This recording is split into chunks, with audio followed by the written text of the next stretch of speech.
ये शेर बड़ा हो गया, लेकिन इसकी हरकतें अभी भी बच्चों वाली ही हैं। ये भेड़ इसको पानी में धकेल देता है। फिर शेर रात को सोया हुआ था, तभी उसने भेड़िया को देखा। फिर भेड़िया एक भेड़ को खींच के ले जाता। फिर शेर, ओ भाई ये क्या है? भेड़िया भेड़ को मारने ही वाला था कि तभी शेर का असली बत्ती जल जाता। फिर Oh shit! बाप रे! नहीं। अब शेर उनका लीडर बन जाता है। जलवा है हमारा। मुच्छड़ इल्ला पानी के अंदर अपने आप को ब्रेड में ढककर सो जाता है। तभी एक मछली आकर गाड़ी स्टार्ट कर। इल्ला मछली पकड़कर ऊपर जा ही रहा था कि तभी एक बड़ी मछली को देखकर अरे नहीं भाई। उसे टोकरी में रखकर फिर से मछली पकड़ने आता। वाओ! ओ भाई ये क्या है? लेकिन ये मछली इल्ला को कोई भाव ही नहीं देता। अम्मा बहन पे आ जाऊंगा मैं इनकी। तो साला ये कांटे में झूल के दिखाता है कि ऐसे झूलने में मजा आता है। मछली शर्माकर कांटे में झूलते ही ये क्या हो गया? एक बार जब इल्ला ऊपर आ रहा था, तभी उसे केकड़ा से मुलाकात हो जाता। Oh shit! बाप रे! अब तू गया बेटा। केकड़ा अपनी दोनों आँख से इल्ला को देख रहा था, तो इल्ला उसके आँख को आपस में बांधकर भाग जाता है।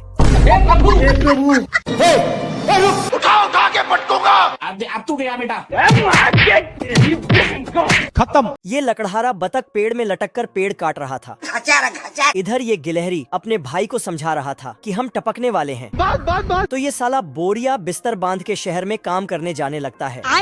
रुक जा। पर इसका भाई इसे रोक लेता और बतख को सबक सिखाने जाने लगता। साले को छोड़ूंगा नहीं। गिलहरी बतख का बेल्ट खोल देता तो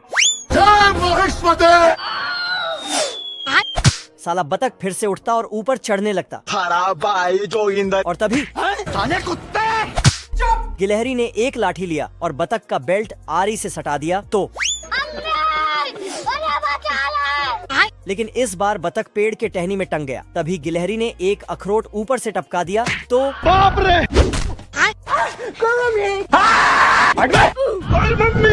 इस बार बतख ने लोहे के जंजीर का बेल्ट लाया था, पर गिलहरी बहुत चालाक था।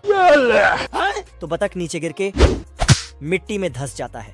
क्या कर सकता हूँ? ये बीवर इतना टैलेंटेड है कि किसी ने सोची ना होगी। अपने दांत से पेड़ को काट देता है और उठा के ले जाने लगता है। बाप रे! लेकिन ये तो एक छोटा सा पेड़ का टुकड़ा था। सभी बीवर अपने टैलेंट का भरपूर फायदा उठाते हुए पेड़ काट रहे हैं और उससे बांध बना रहे हैं। और इनका मुखिया सबको मोटिवेट कर रहा है। आज कमाएगा तो कल बैठकर खाएगा। लेकिन एक नालायक बीवर अभी तक सो रहा था। मैं बैठा हूँ किस्मत के भरोसे। तो मुखिया इसको उठाए, चल उठाए। खींच के काम पर ले जाता है और आरी लेके पेड़ कटवाता है।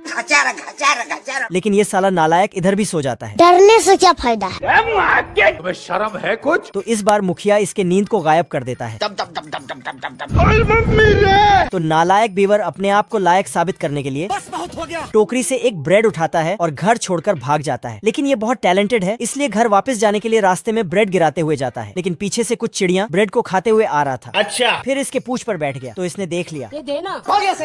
लेकिन ब्रेड को भी लेकर भाग जाता है। फिर तो ये जंगल में भटक जाता है। ये मुर्गी इस काली बतख को। तो बतख रोते हुए जाके अपने माँ को ये सब दिखाती है। आज मैं मर गया। फिर बतख की माँ गुस्से में जाती है साले को छोड़ूंगा नहीं। और मुर्गी के बच्चे को।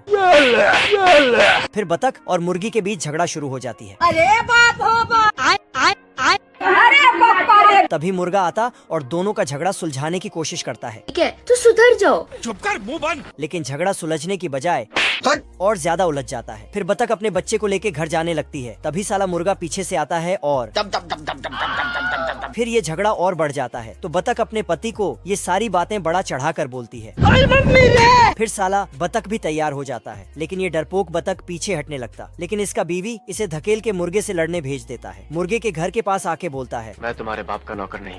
बिल्कुल चुप। फिर बतख बाहर निकाल। बतख शांति से इस मसले को सुलझाता है। ऐसा मत करो मेरी जान। लेकिन मुर्गा तो साले कुत्ते!